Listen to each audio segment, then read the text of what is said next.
પ્રભુ ઈસુના મૂલ્યવાન ગૌરવી નામમાં આજની સવારની પ્રેમી સલામ. Praise the lord. જય મસીહ કી હાલેલુયા.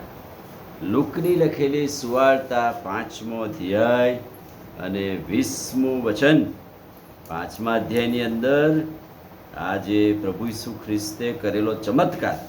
પક્ષઘાતી માણસ જન્મથી પથારીવશ હતો અને પ્રભુની પાસે કોણ લાવે, કોણ એને કહે અને કેવી રીતે પ્રભુ પાસે આવે. પણ લોકોની એટલી બધી ભીડ જામેલી હતી અને ભીડની વચ્ચે લોકોએ ખાટલો સુદ્ધા પ્રભુની વચ્ચે તેને ઉતાર્યો અને લોકોનો મહાન અને દ્રઢ વિશ્વાસ જોઈને લોકોએ એને ખાટલા સુદ્ધા ઉચકીને પ્રભુ પાસે લાવ્યા. એ એમના વિશ્વાસને કારણે પુષ્કળ ભીડ અને એ ભીડની આવન જાવનમાં કેવી રીતે તે પ્રભુ પાસે જઈ શકે. પણ લોકોએ મદદ કરી, છાપરું તોડ્યું અને ખાટલો સુદ્ધા તેને નીચે ઉતાર્યો. લકવાગ્રસ્ત માણસના મિત્રોનો વિશ્વાસ. પણ પ્રભુએ તો પેલા માણસને કહ્યું, શું કહ્યું? તેઓનો વિશ્વાસ જોઈને પ્રભુએ પેલા પક્ષઘાતી માણસને કહ્યું, તારા પાપ માફ થયા છે.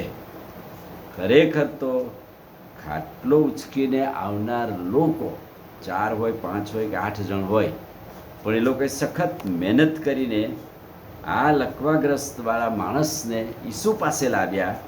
અને ઈસુ પાસે લાવ્યા ત્યારે એમનો જબરજસ્તનો વિશ્વાસ હતો. પણ સાથે સાથે આ માણસને વિશ્વાસ હતો કે ભાઈ મને ઈસુ પાસે લઈ જાઓ, મને સારું થઈ જશે.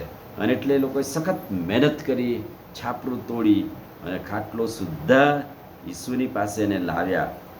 પ્રથમ તો પાપની માફી એટલે કે તેઓનો વિશ્વાસ જોઈને પ્રભુએ પેલા માણસનામાં પણ વિશ્વાસ જોયો અને પ્રભુએ પહેલો પોતાનો અધિકાર આપ્યો, શારીરિક અધિકાર. પક્ષઘાતી માણસ હતો, લકવાગ્રસ્ત હતો, પણ પહેલાં તો એને પ્રભુની ઓળખ પ્રાપ્ત થવી જોઈએ, એના પાપ માફ થવા જોઈએ.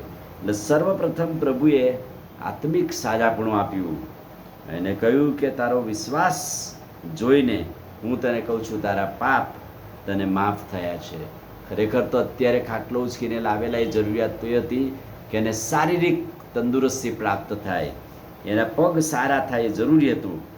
ત્યાર પછી પ્રભુ તેને કહે છે કે તારો ખાટલો ઉચકીને તારે ઘેર જા. આ પણ કેટલી ગજબની વાત છે. ત્યાં એનો વિશ્વાસ પારખવામાં આવ્યો. હું તો કહું છું તું સારો થા, તને તારા પાપ માફ કર્યા, પણ શું તને એવો વિશ્વાસ છે તું ખાટલો ઉચકી શકીશ? પ્રભુએ એના વિશ્વાસ જોઈને પાપની માફી આપી. પ્રભુએ એના વિશ્વાસ જોઈને કહ્યું કે ઉઠ અને તારો ખાટલો ઉચકીને તારા ઘેર જા. પહેલાં પ્રભુએ આત્મિક જરૂરિયાતો જોઈ. એને પુષ્કળ પાપે પક્ષઘાતી કરી નાખેલો, એના આત્મિક જીવનને લકવાગ્રસ્ત બનાવી દેલું. ત્યારે પ્રભુએ ઘણી બીમારીઓ જોઈને કદાચ એને કહ્યું કે તારા પાપ માફ થયા છે. પહેલી તો આત્મિક સાજાપણાની જરૂર હતી. ત્યાર પછી પ્રભુએ એની જે બીમારી હતી એ કદાચ પાપને કારણે હોઈ શકે, એટલે જ પ્રભુએ કહ્યું તારા પાપ તને માફ કરવાની જરૂર છે.